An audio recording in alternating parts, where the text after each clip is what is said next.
احنا من بداية الشتاء لحد الآن ولا مخيم بعد انقطاع المساعدات الأممية. نعم، ولا مخيم وصل تدفئة.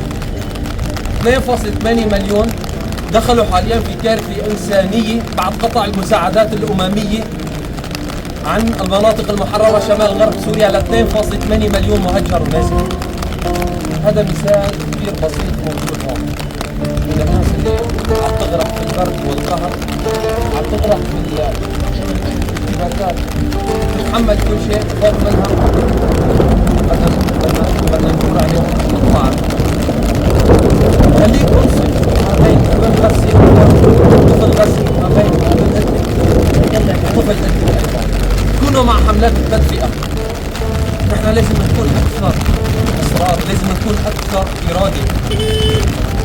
كل سوري موجود في اوروبا وفي خارج اوروبا شكلوا حملات للتدفئة وتكون منظمة للمنظمات المعروفة والجمعيات المعروفة، خليها تتوجه تجاه المخيمات. انقذوا اطفال المخيمات. هذا صاحب كرامة. خليك مع ابن الكرامة، مع ابن صاحب الكرامة. ساعده شوي ليقاوم اكثر، ساعده ليموت بكرامة. أقول لك أكثر من مات بكرامة، لا تخليه يموت بس، خليه يموت بكرامة. هو رضيان خير هو عيش بكرامة، ما بده يرجع لعند نظام الأسد المجرم. وأنت كمان ابن قضية خليك واقف معه.